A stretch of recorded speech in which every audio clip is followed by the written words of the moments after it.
ورحمۃ اللہ وبرکاتہ۔ ان الحمد للہ نحمده ونستعینه ونستغفره ونعوذ باللہ من شرور انفسنا ومن سیئات اعمالنا من يهده اللہ فلا مضل له ومن يضلل فلا هادی له واشهد ان لا الہ الا اللہ وحدہ لا شریک له واشهد ان محمدا عبده ورسوله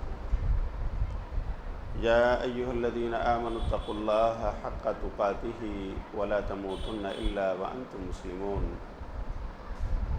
یا ایہا الناس اتقوا ربکم الذی خلقکم من نفس واحدہ وخلق منها زوجها وبث منهما رجالا كثيرا ونساء واتقوا الله الذي تساءلون به والأرحام إن الله كان عليكم رقيبا يا أيها الذين آمنوا اتقوا الله وقولوا قولا سديدا يصلح لكم أعمالكم ويغفر لكم ذنوبكم ومن يطع الله ورسوله فقد فاز فوزا عظيما أما بعد فإن خير الحديث كتاب الله وخير الهدي هدي محمد صلى الله عليه وسلم وشر الأمور محدثاتها وكل محدثة بدعة وكل بدعة ضلالة وكل ضلالة في النار قال الله تعالى في القرآن المجيد اعوذ باللہ من الشیطان الرجیم بسم اللہ الرحمن الرحیم لقد كان لكم في رسول اللہ اسوة حسنہ سبحانك لا علم لنا الا ما علمتنا انك انت العلیم الحکیم اللهم انفعنا بما علمتنا وعلمنا ما ينفعنا وزدنا علما۔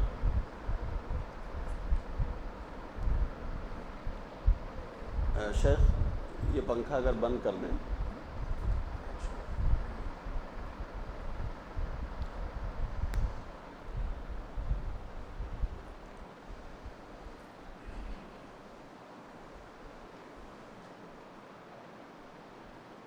معزز و محترم علماء کرام،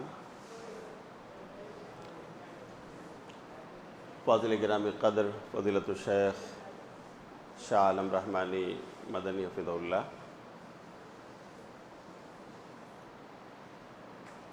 برادر فاضل ناظم اجلاس اور امبرناتھ مسجد اہل حدیث میں تشریف فرما تمام قابل احترام بزرگوں، ملی نوجوانوں، پیارے بچوں اور معزز پردہ نشین ماں اور بہنوں، میں اللہ کا شکر ادا کرتا ہوں کہ اس کی توفیق سے آج 1 مارچ 2024 بروز جمعہ پہلی بار مسجد اہل حدیث امبرناتھ کی اس گود میں بیٹھ کر اپنے کلمہ گو بھائی اور بہنوں کے روبرو کتاب و سنت کی باتیں کرنے کا موقع پا رہا ہوں۔ اللہ تعالیٰ مجھے حق اور سچ کہنے اور ہم سب کو اس پر عمل کی توفیق عطا فرمائے۔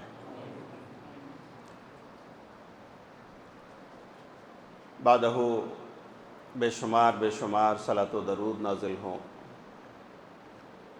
نبی مکرم، رسول محتشم، نبی عرب و عجم حضرت محمد الرسول اللہ صلی اللہ علیہ وسلم پر، جن کی ذات گرامی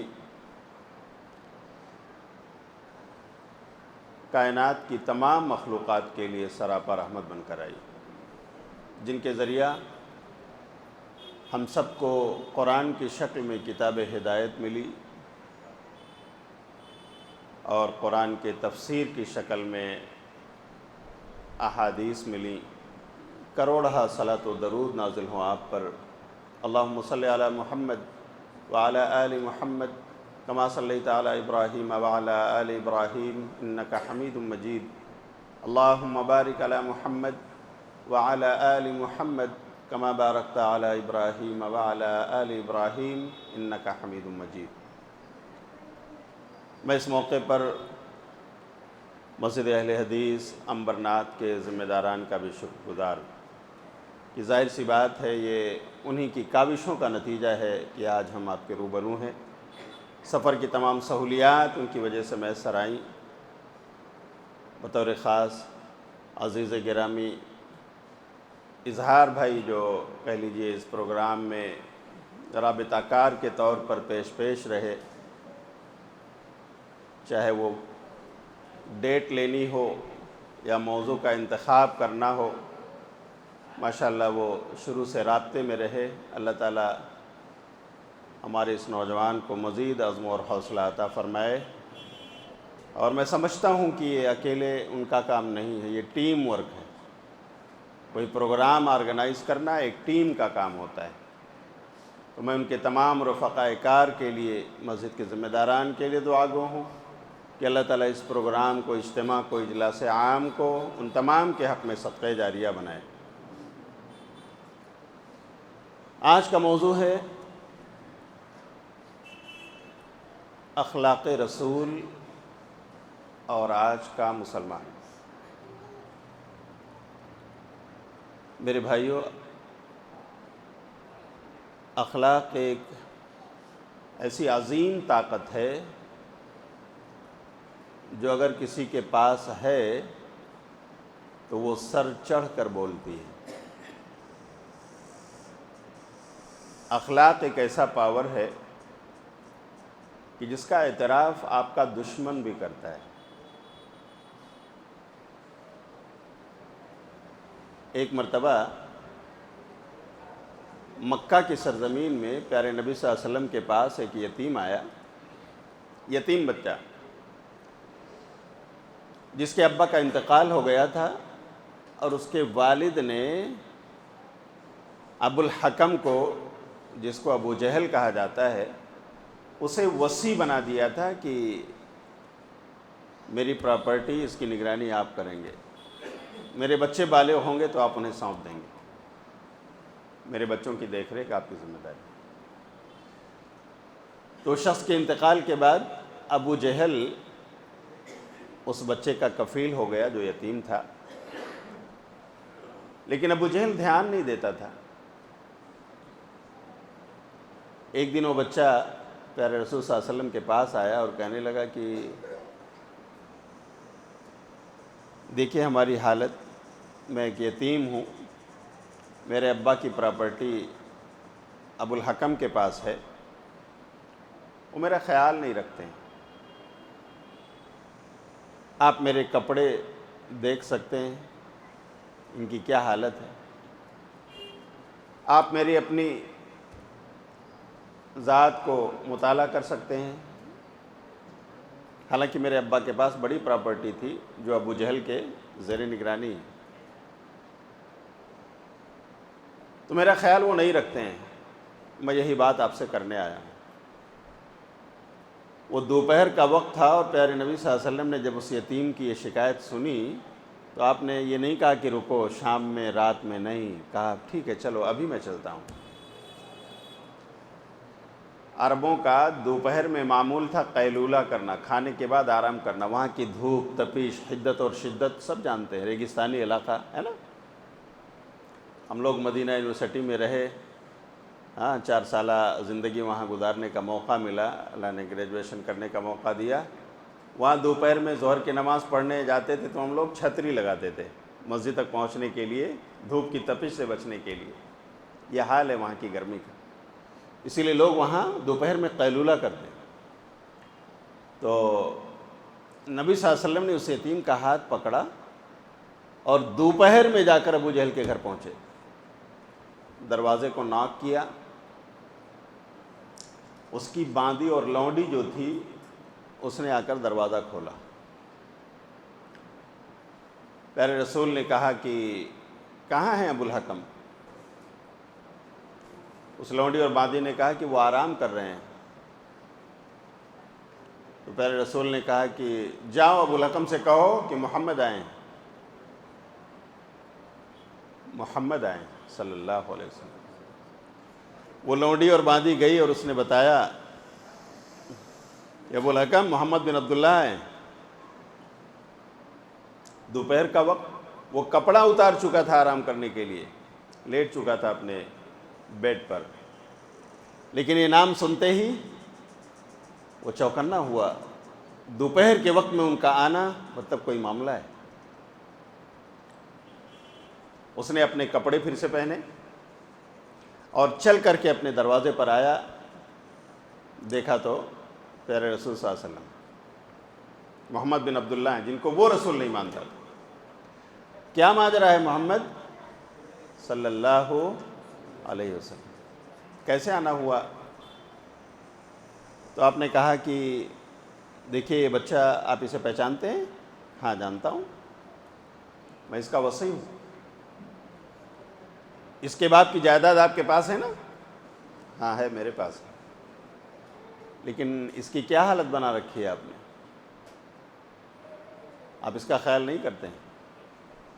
ایک کام کریے، اگر آپ اس یتیم کی دیکھ ریکھ نہیں کر سکتے ہیں، حالانکہ اس کے پاس پراپرٹی ہے، تو آپ اس کی پراپرٹی واپس کر دیجئے، میں دوسرے کو اس کا ذمہ دار اور کفیل بنا دیتا ہوں جو اس کی دیکھ ریکھ کرے گا. پیارے رسول صلی اللہ علیہ وسلم کے الفاظ اور جملوں میں گرج تھی، رعب تھا، دبدبا تھا. آپ کا اخلاق سر چڑھ کر کے بولا. ابو جہل ایک لفظ جواب نہ دے سکا، گیا اور اس کے باپ نے جو کچھ اشرفیاں، جو کچھ مال چھوڑا تھا ان کے پاس، انہیں لا کر کے پیارے رسول کو دے دیا. نبی صلی اللہ علیہ وسلم اس بچے کے ساتھ اس کا یہ مال لے کر کے گئے اور ایک دوسرے انسان کو اس کا کفیل بنا دیا کہ یہ آپ کے پاس رکھو اور اس بچے کی دیکھ ریکھ کرو. میرے بھائیو، میں آپ سے پوچھتا ہوں کہ آخر ابو جہل جو آپ کا اور آپ کے مشن کا دشمن تھا، آپ اس کے گھر گئے ہیں، یتیم کے مال کا تقاضا کیا ہے آپ نے، حالانکہ ابو الحکم ان کا وصی تھا اور اس وصیت کی بنیاد پر اسے یہ مال ملا تھا. وہ چاہتا تو آپ کو واپس کر سکتا تھا، لیکن ایک بات تو یہ تھی کہ اللہ تعالیٰ نے مشرکوں کے دلوں میں آپ کا رعب ڈال دیا تھا، اور دوسرے آپ کا اخلاق کہ یتیموں کے ساتھ مکہ کی سرزمین میں بھی اچھے سلوک کی تعلیم اور ٹیچنگ موجود تھی.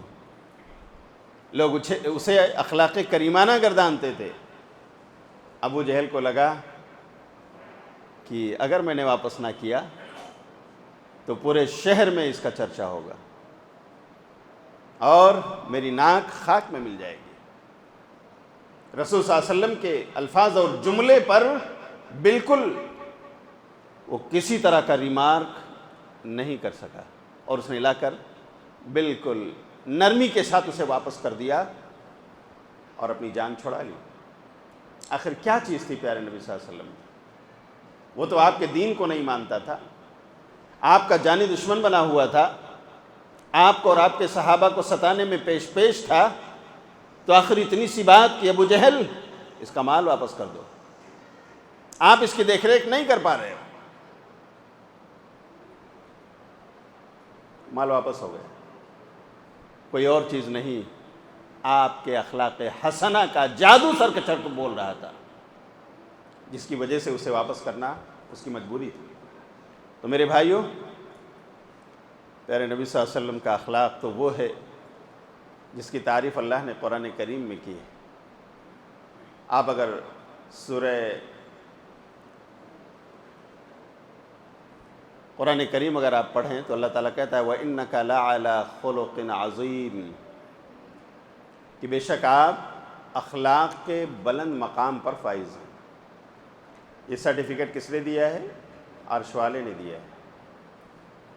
تو آپ کا اخلاق ہم تمام امت محمدیہ کے لوگوں کے لیے نمونہ ہے. مثال ہے، اگزامپل ہے۔ اسی لیے سورہ احزاب کی آیت نمبر 21 میں اللہ نے ہم امتیوں کو خطاب کرتے ہوئے کہا لَقَدْ كَانَ لَكُمْ فِي رَسُولِ اللَّهِ أُسْوَةٌ حَسَنَةٌ کہ لوگو، اے قرآن پڑھنے والو، تمہارے لیے پیارے رسول کی زندگی میں بہترین نمونہ ہے، اسے اپناؤ، پیارے نبی کی سیرت پڑھو، آپ کے اخلاق حسنہ کا درس حاصل کرو اور اپنی عملی زندگی میں اسے اپلائی کرو تاکہ تم بھی اچھے اخلاق والے بن سکو، تمہارے سماج میں بھی امن و شانتی پھیلے، تم بھی چین اور سکون کی بانسری بجا سکو، اور جس سماج میں رہو وہاں کے گلی کوچوں میں بھی شانتی اور سلامتی کے پرچارک بن جاؤ۔ پیارے نبی صلی اللہ علیہ وسلم کا اخلاق آپ کے اپنے خادموں کے ساتھ، آپ کے اپنے رعایا کے ساتھ کیسا تھا؟ آئیے خود نبی صلی اللہ علیہ وسلم کے ایک خادم سے پوچھتے ہیں۔ آپ نے انس بن مالک کا نام سنا ہوگا۔ انس بن مالک رضی اللہ تعالیٰ عنہ، ان کی والدہ ام سلیم نے جب یہ 8 برس کے ہوئے تو ان کی والدہ نے پیارے نبی صلی اللہ علیہ وسلم کے پاس لا کر پیش کر دیا کہ اللہ کے رسول، یہ میرا بیٹا انس ہے، آپ کی خدمت میں لے کر آئی ہوں، اسے خادم کے طور پر قبول کر لیجئے۔ تو نبی صلی اللہ علیہ وسلم نے ان کی یہ درخواست قبول فرمائی اور انس کو اپنے پاس خادم رکھ لیا۔ انس رضی اللہ تعالیٰ عنہ مدینے کی زندگی میں آپ کے خادم بنے، اور نبی صلی اللہ علیہ وسلم مدینے میں کل کتنے برس حیات رہے؟ بولو بھائیو، 10 سال۔ 11 ہجری میں آپ کی وفات ہوئی ہے ربیع الاول کے مہینے میں۔ تو یہی کل 10 سال حضرت انس کو پیارے رسول کے ساتھ ملے۔ صحیح مسلم کی روایت ہے، 6151 نمبر کی حدیث، 6151۔ حضرت انس رضی اللہ تعالیٰ عنہ کہتے ہیں خدمت رسول اللہ صلی اللہ علیہ وسلم 10 سنین، میں نے نبی صلی اللہ علیہ وسلم کی خدمت 10 سال تک کی ہے۔ فما قال لی قط لما فعلت کذا وہلا فعلت کذا، لیکن میرے رسول نے ان 10 سالہ دور میں کبھی نہیں کہا مجھ سے کہ انس ایسا کیوں کر دیا، یا اے انس ایسا کیوں نہیں کیا۔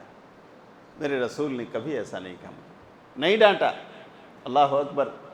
حضرت انس تھے بھی ایسے کہ آپ کے اشاروں پر، آپ کے اشاروں کو پہچان کر آپ کی خدمت میں لگے رہتے تھے، لیکن بتقاضائے بشریت، بتقاضائے انسانیت اگر کبھی کوئی غلطی ہو گئی تو پیارے رسول صلی اللہ علیہ وسلم درگزر بھی کرتے تھے۔ ایک بار حضرت انس کو بھیجا کہ انس جاؤ، فلاں قبیلہ ہے نا عرب کا، وہاں یہ کام کر کے آؤ۔ حضرت انس رضی اللہ تعالیٰ عنہ نکلے، جا رہے تھے، راستے میں انہوں نے دیکھا کہ بچے کھیل رہے ہیں۔ یہ بھی بچے تھے، 8 سال 9 سال، ہاں آپ اندازہ کریں، 10 سال۔ بچوں کو کھیلتا ہوا دیکھا حضرت انس نے تو بس وہیں ٹھہر گئے، دیکھنے لگے، اور دیکھتے دیکھتے کھیل اتنا اچھا لگا کہ اسی میں انوالو ہو گئے، وہ بھی کھیلنے لگے۔ بچے تھے، ان کی اپنی سوچ ہوا کرتی ہے، کوئی چیز اچھی لگی شریک ہو گئے، اور وہ بھول گئے کہ میں کسی کام سے نکلا تھا۔ نبی صلی اللہ علیہ وسلم نے محسوس کیا کہ کافی دیر ہو گئی، میرا بیٹا انس نہیں آیا ابھی، کہاں رہ گیا میرا خادم؟ تو آپ صلی اللہ علیہ وسلم اپنے گھر سے نکلے، اور آپ جاتے جاتے آپ کی نظر بچوں کی اس ٹولی پر پڑتی ہے جو کھیل رہے تھے، تو آپ نے دیکھا انس بھی وہیں۔ آپ صلی اللہ علیہ وسلم چلتے چلتے گئے، انس کھیل رہے تھے، آپ پیچھے سے گئے، آپ نے ان کے سر پہ ہاتھ رکھا، انس السلام علیکم۔ وعلیکم السلام۔ اللہ کے رسول، میں ابھی جا رہا ہوں، میں ابھی جا رہا ہوں اللہ کے رسول۔ سبحان اللہ۔ نبی صلی اللہ علیہ وسلم مسکرائے اور انس کو ڈانٹا نہیں، کہا ٹھیک ہے بیٹا جاؤ۔ انس گئے، اس وقت اپنا کام کر کے پھر نبی صلی اللہ علیہ وسلم کے پاس آئے اور رپورٹ دیا۔ آپ اندازہ کیجئے کہ نبی صلی اللہ علیہ وسلم کا برتاؤ اپنے خادموں کے ساتھ، اپنی رعایا کے ساتھ کیسا تھا۔ اور آج میرے بھائیوں، اگر ہم کمپنی اور فیکٹری کے مالک ہیں، ہمارے پاس کارخانہ ہے، ہمارے پاس کچھ ورکرز ہیں، ہمارے پاس گیریج ہے، فلاں ہے، کچھ ملازمین اور موظفین کام کرتے ہیں، ہمارا اپنا سلوک بتائیے کیسا ہے؟ مہینہ پورا ہوتا ہے ہاں تو ہم اپنے ملازمین کا ڈیڈکشن کرنے بیٹھ جاتے ہیں، ہاں ہم ان کی سیلری دیتے ہوئے بڑی سختی کا ثبوت دیتے ہیں، بیچارہ ہو سکتا ہے بیمار ہو گیا ہو اور اس بیماری کی وجہ سے کچھ دن ایبسینٹی لگ گئی ہو اس کی، لیکن آپ رعایت دینے کو تیار نہیں، تنخواہ کٹے گی، ہاں اس کے ساتھ رحمدلی سے اگر آپ پیش آتے تو شاید اللہ تعالیٰ کے رحم و کرم کے مستحق آپ بھی بنتے۔ بولو بنتے کہ نہیں بنتے میرے بھائی؟ انسانوں پر رحم کرنا اللہ کی رحمت کو دعوت دینا ہے۔ کرو مہربانی تم اہل زمیں پر، خدا مہرباں ہوگا عرش بری پر۔ نبی صلی اللہ علیہ وسلم نے یہ تعلیم اپنے اخلاق سے دی ہے، ہمیں بھی اپنی رعایا کے ساتھ، اپنے ملازمین کے ساتھ، اپنے موظفین کے ساتھ، اپنے امپلائیز کے ساتھ نرمی کا ثبوت دینا ہے، ہاں ان کے دکھ درد میں ہمیں ان کا ساجھیدار بننا ہے۔ یہ پیارے نبی صلی اللہ علیہ وسلم کی زندگی سے ہمیں ملتا ہے۔ اور نبی صلی اللہ علیہ وسلم کی حدیث ہے کہ ان اللہ رفیق یحب الرفق فی الامر کلہ، کہ اللہ تعالیٰ بڑا ہی نرم ہے اور وہ نرمی کرنے کو پسند فرماتا ہے۔ اللہ تعالیٰ بھی چاہتا کہ میرے بندے ایک دوسرے کے ساتھ نرمی سے پیش آئیں۔ نبی صلی اللہ علیہ وسلم کا اخلاق کریمانہ ہمارے ساتھ ایک مثال ہے۔ اگر ہمیں اللہ رب العالمین کی رحمت کی ضرورت ہے، اس کی مہربانی کی ضرورت ہے، اس کی طرف سے نرمی کی ہمیں ضرورت ہے، تو میرے بھائیوں ہمیں اپنی جنتا کے ساتھ، ہمیں اپنی رعایا کے ساتھ، ہمیں اپنے مزدوروں کے ساتھ بھی کیا کرنا چاہیے؟ نرمی برتنا چاہیے۔ جی یہ تعلیم اس واقعے میں موجود ہے جس کی گواہی خود آپ کے خادم خاص حضرت انس بن مالک رضی اللہ تعالیٰ عنہ دیتے ہیں۔ آج میرے بھائیوں اپنے سماج کا سروے کرو، اور اگر کسی کے بارے میں خبر لینی ہونا تو اس کے قریبی ڈرائیور یا اس کے قریبی خادم خاص کے پاس چلے جاؤ اور دیکھو کیسی رپورٹیں ملتی ہیں۔ ایک مہینہ بھی اگر کسی نے گزارا ہو اپنے باس کے ساتھ تو اس کا کچھا چھٹا سب کچھ وہ ڈرائیور، وہ خادم خاص آپ کے سامنے بیان کر دے گا۔ لیکن پیارے رسول کی شخصیت، 10 سال تک انس رضی اللہ تعالیٰ عنہ نے آپ کی زندگی کے آخری لمحات تک خدمت کا شرف حاصل کیا ہے، لیکن ان کی گواہی ہے کہ پیارے رسول کے اخلاق ایسے تھے کہ آپ نے کبھی مجھے کسی غلطی پر نہیں ڈانٹا کہ ایسا کیوں کر دیا ہے انس، ایسا کیوں نہیں کیا ہے انس۔ میرے بھائیوں کہ آج ہمارے ملازموں سے غلطی نہیں ہوتی ہے، ہماری رعایا سے غلطی نہیں ہوتی ہے، ہمارے مزدوروں سے غلطی نہیں ہوتی ہے، ہوتی ہے۔ اگر وہ واقعی ایسی ہے کہ قابل اصلاح ہے، آپ سمجھا دیجیے، آپ انہیں بتا دیجیے اور آئندہ کے لیے اصلاح کا موقع دے دیجیے، سنبھلنے کا موقع دے دیجیے۔ لیکن نہیں، ایک دن غیر حاضری کیا ہے 2 دن کی کٹے گی، 2 دن کیا ہے 4 دن کی کاٹوں گا، ہے نا لوگ سناتے ہیں۔ آپ بھول جاتے ہیں کہ آپ جتنی طاقت رکھتے ہیں اسے سزا دینے کی، اللہ تعالیٰ اس سے زیادہ طاقت رکھتا ہے آپ کو سزا دینے کی۔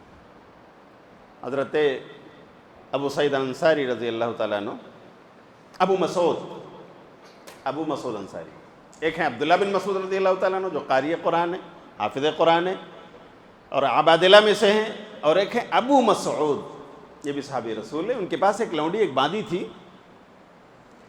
ایک دن وہ غصہ ہو گئے اور اپنے فارم ہاؤس پر گئے، کھیت کھلیان میں جہاں شاید ان کے جانور تھے، دیکھ ریکھ اس کی وہ کر رہی تھی، اور غصہ ہو گئے اور بس اسے سزا دینے لگے، مارنے لگے۔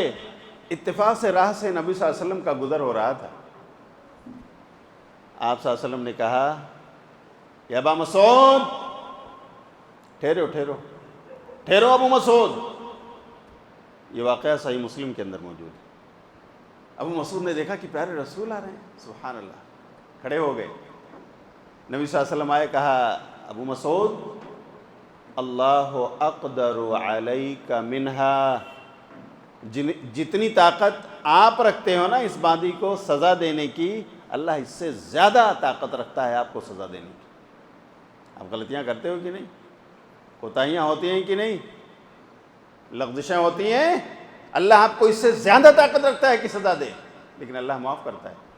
ابو مسعود، آپ کو عفو درگزر سے کام لینا چاہیے۔ اس کے بعد نبی صلی اللہ علیہ وسلم اس باندی سے پوچھتے ہیں این اللہ، بتائے جاریہ، اے باندی اللہ کہاں ہے؟ قالت فی السماء، اس نے کہا اللہ آسمان میں عرش پر۔ ومن انا، نبی صلی اللہ علیہ وسلم نے پوچھا میں کون ہوں؟ وانت رسول اللہ، آپ اللہ کے رسول ہیں صلی اللہ علیہ وسلم۔ یا ابا مسعود اعتقها فانها مؤمنہ، نبی صلی اللہ علیہ وسلم اس جواب سے اتنا خوش ہوئے کہ آپ نے سفارش کر دی، ابو مسعود آزاد کر دو اسے، مومنہ ہے، یہ ایمان والی ہے۔ کتنا اچھا جواب اس نے دیا، اللہ عرش پر، اللہ آسمانوں میں، اور مجھے رسول مانتی ہے، آزاد کر دو۔ سبحان اللہ، اللہ کے رسول نے اسے آزاد کروا دیا۔ وہ باندھی تھی، لونڈی تھی، زر خرید غلام تھی وہ ابو مسعود کی، لیکن اسے آزادی مل جاتی۔ میرے بھائیو، اس طرح مزدوروں کے تعلق سے کبھی ہم بھی سفارش کرتے ہیں، تنخواہ نہ کاٹی جائے۔ امام صاحب بیمار تھے، کچھ دن ذرا ان کے ساتھ نرمی کی جائے۔ ہاں، ان کے بیوی بچے بیمار تھے، مؤذن صاحب کے ساتھ یہ مسئلہ تھا، ہے نا، آپ کے ماتحت ہیں وہ، آپ کی رعایا ہیں وہ۔ میرے بھائیوں، کیا اس سلوک کے مستحق نہیں ہیں وہ؟ ہمیں بھی رعایت دینی چاہیے، ہمیں بھی لوگوں کے حالات کو دیکھنا چاہیے کہ کیا واقعی یہ ان کی ضرورت تھی اور اس پر رعایت ملنی چاہیے۔ اگر ہاں تو ہم اس پہ بخیلی نہ کریں، اللہ رب العالمین ہمارے ساتھ بھی مہربان ہوگا۔ تو ایک اخلاق یہ ہے نبی صلی اللہ علیہ وسلم کا، آپ کے اپنی رعایا کے ساتھ، آپ کے اپنے خادموں کے ساتھ، آپ کے اپنے مزدوروں کے ساتھ۔ اسی طرح آپ آگے بڑھیں اور دیکھیں آپ کی عوام، ان کے ساتھ اگر کوئی غلطی ہو جائے تو نبی صلی اللہ علیہ وسلم کا اخلاق کیا تھا، کس انداز میں آپ ان کو سدھارتے اور ان کی اصلاح کرتے تھے۔ ایک مرتبہ کا واقعہ ہے، صحیح بخاری کتاب الوضو میں یہ روایت موجود ہے، 220 نمبر